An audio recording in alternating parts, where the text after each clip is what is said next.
లక్ష్మణ, ఎప్పుడూ తలదించుకునే సేవలు చేస్తున్నావు. ఒకసారి తలెత్తి చూడు. వద్దు తల్లి, నేను నా తల్లిని మీ పాదాలు తప్ప ఏదీ చూడను. మీ పాదాలే నాకు రక్ష.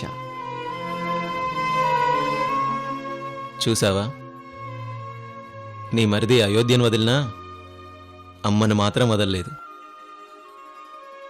నీ పాదాల్లోనే అమ్మను చూసుకుంటున్నాడు.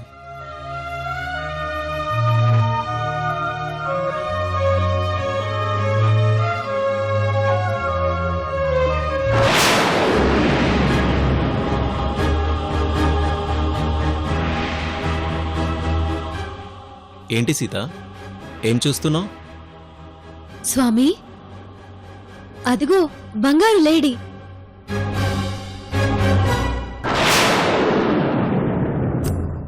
లోకంలో బంగారు లేడి ఎక్కడుంటుంది సీత? అదేదో రసాయనాన్ని అంటించుకున్నట్టుంది. స్వామి, ఆ లేడీ నాకు బాగా నచ్చినది. నాకు కావలను. చూడు సీత, ఇది అడవి. అడవిలో జంతువులైనా ఏ ప్రాణి అయినా ఇష్టపడి మన దగ్గరికి రావాలి గాని కష్టపెట్టి వాటిని మన దగ్గరికి తీసుకురాకూడదు. లేదు స్వామి, నాకు ఆ లేడీ కావలను. చూడు దేవి, దానిని ఆహారం చేసుకోవడానికి ఏ పులో వేచి ఉంటుంది. ఆ పులిని వేటాడడానికి ఏ సింహమో వేచి ఉంటుంది. ఆ సింహాన్ని బంధించడానికి ఏ వేటగాడో వేచి ఉంటాడు. ఈ ప్రకృతిలో ఒకదానికొకటి సంబంధం ఉంటుంది. నా మాట విను.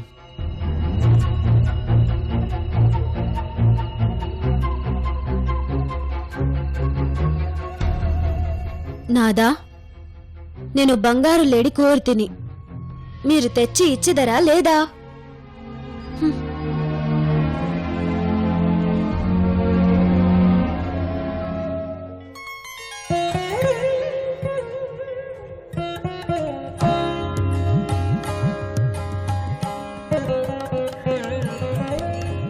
అబ్బో, కోపమే?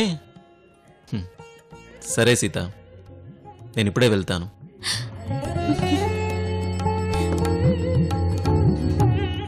లక్ష్మణ, అన్నగారు. నా శరచాపములు. అలాగే అన్నగారు.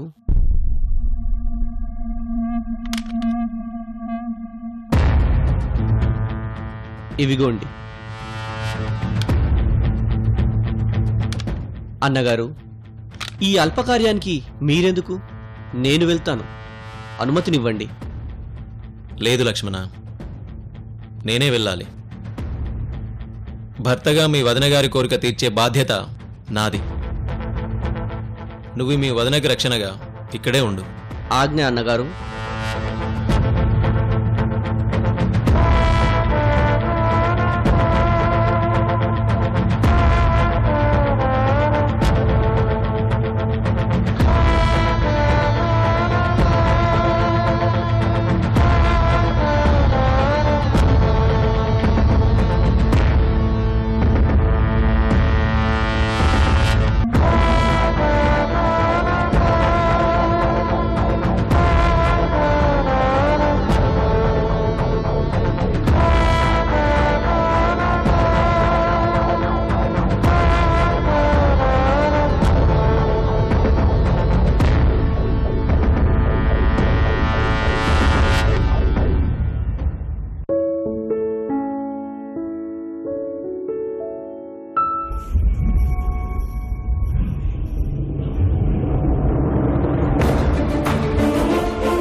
లక్ష్మణ, మీ అన్నగారికి ఏదో ఆపద వాటిల్లినది.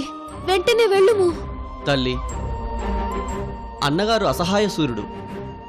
ఆయనకి ఎలాంటి ఆపద రాదు. నా మనసు ఆందోళన చెందుతున్నది లక్ష్మణ. నువ్వు వెళ్ళి మీ అన్నగారిని కాపాడు. తల్లి, అన్నగారి కాలి గోటిని కూడా ఎవరూ తాకలేరు. అన్నగారి వీరత్వం ముందు అడవి కూడా చిన్నబోతుంది. మీరేమీ భయపడవలదు. ఇదంతా రాక్షసమాయ.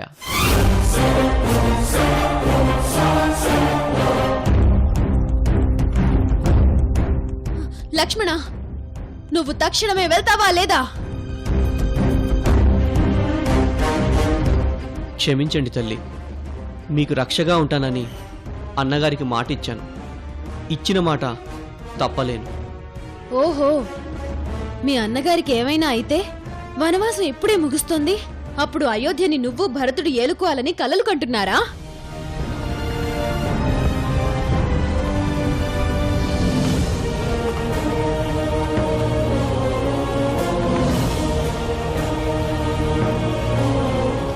అయ్యో, వినరాని మాటలు మీ నోటి వెంట వింటున్నాను తల్లి. అయితే తక్షణమే వెళ్ళు. సరే తల్లి. అన్నగారి మాటను అతిక్రమించానన్న పాపం చుట్టుకున్నా సరే, ఈ క్షణమే వెళ్తాను.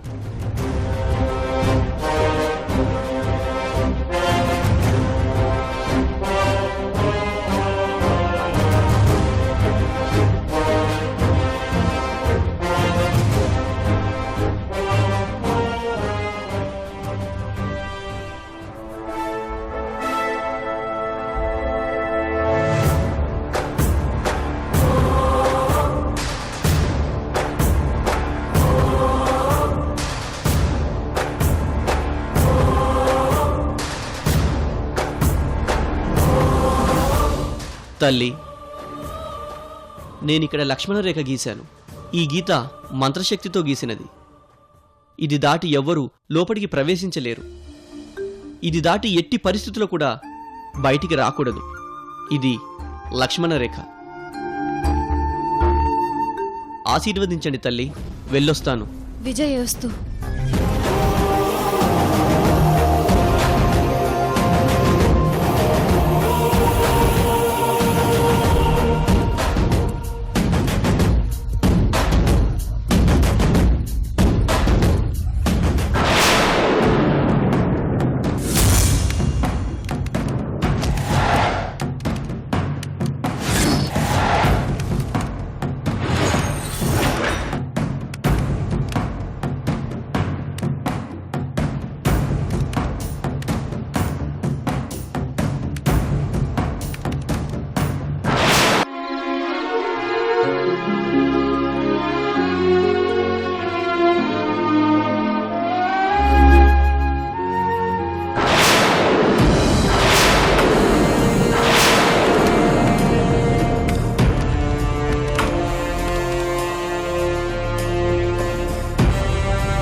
చూడు.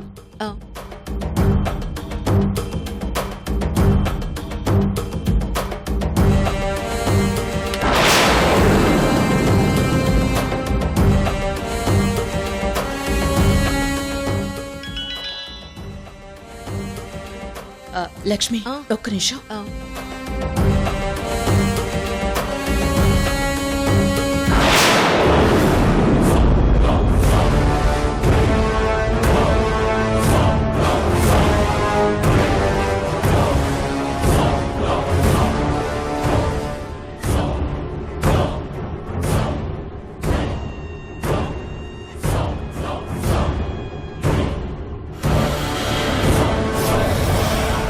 భవతే భిక్షాం దేహి.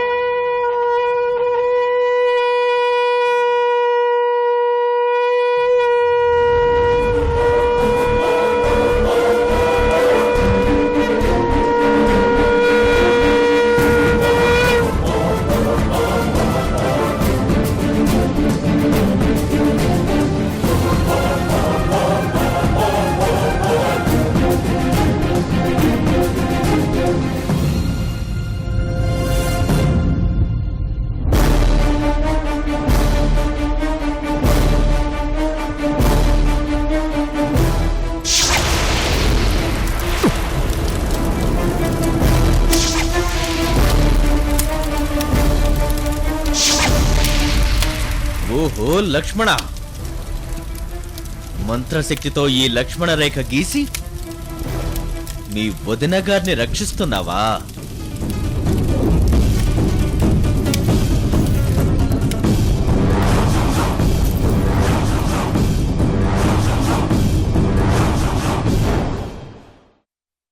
స్వీకరించండి స్వామి.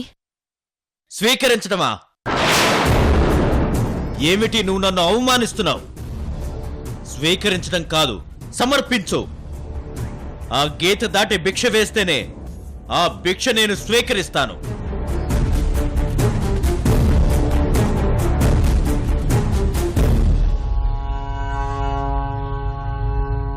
ఇది దాటి ఎట్టి పరిస్థితుల్లో కూడా మీరు బయటికి రాకూడదు.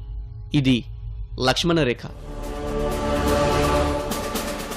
భిక్ష వేయుటకు అంత ఆలోచన తగదు.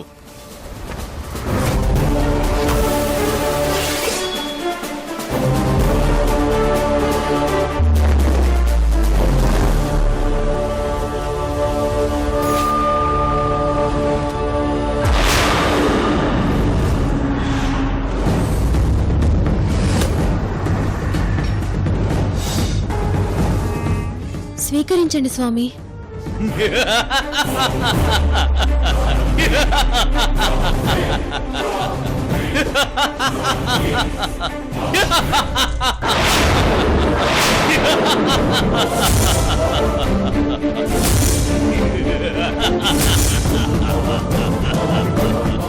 ఎవరు నువ్వు? నేనా? ఇంకా గుర్తుపట్టలేదా? లంకాధిపతి రావణుండను. నిన్ను అపహరించుకుపోవుటకే వచ్చినాను.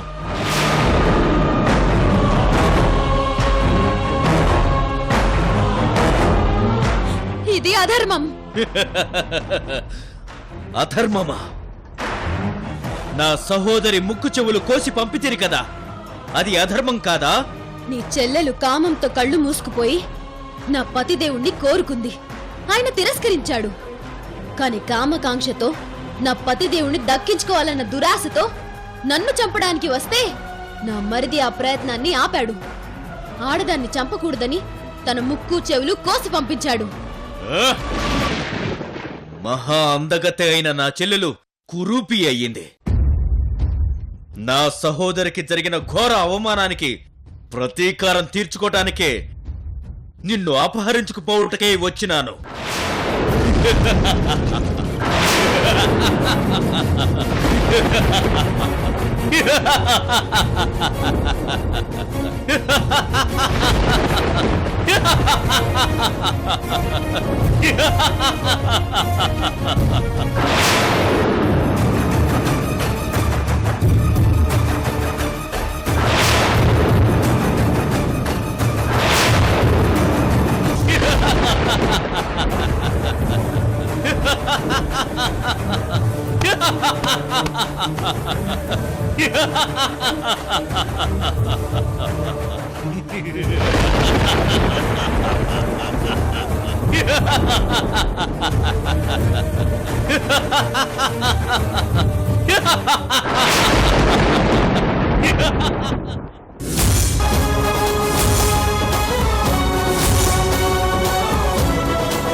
రావణ, నీకు 10 తలలున్నాయి.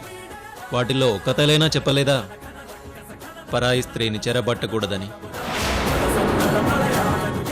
నీ పేగుల్ని తంత్రులుగా చేసుకుని మోగించి శివుడినే మెప్పించి శివుడి చేతే వరాలు పొంది రావణ బ్రహ్మ అనిపించుకున్నావు. నీకు తెలియదా కపట సన్యాసి వేషం ధరించి అధర్మంగా ఒకరి భార్యను అపహరించకూడదని?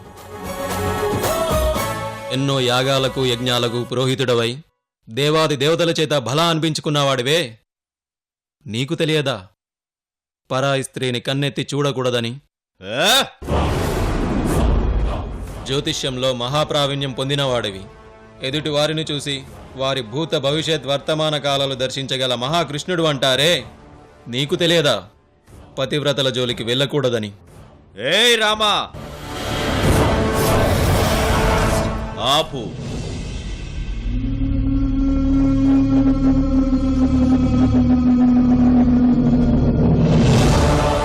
నా భవిష్యత్తు నాకు తెలుసు.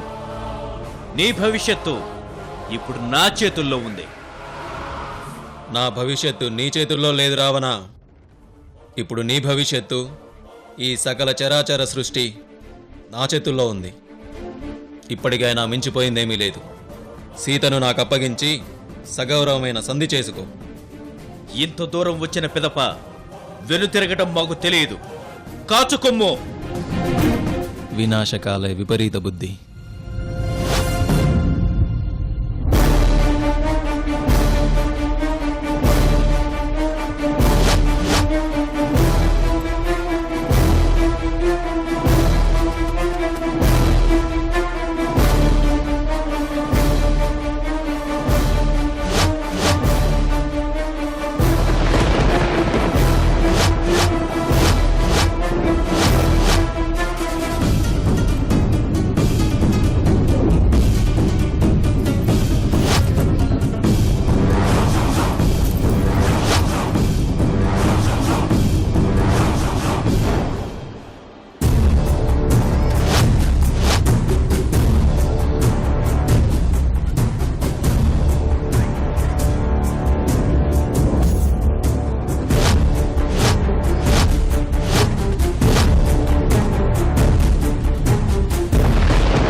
రావణ, వీరాధి వీరులకు వీరుడవు నీవు. ముల్లోకాలలో దేవాది దేవతల నుండి ప్రాణహాని కలుగకుండా వరం పొందినావు. మానవులలో నిన్ను మించిన వీరుడు లేడనే గర్వంతో మానవులెవరూ నిన్ను ఏమీ చెయ్యలేరని మానవుల నుండి ప్రాణహాని కలుగకుండా వరం పొందలేదు. కాని చివరకు ఈనాడు నీవు ఒక మానవుని చేతిలో చనిపోతున్నావు.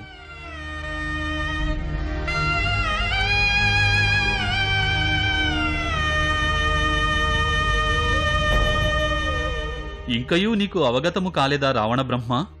ఆ మానవుడు ఎవరో కాదు, నారాయణుడు. సాక్షాత్తు నా శ్రీరామచంద్ర ప్రభువు. చూడు, నిన్ను సంహరించడానికి మానవ అవతారం ఎత్తిన శ్రీ మహావిష్ణువు.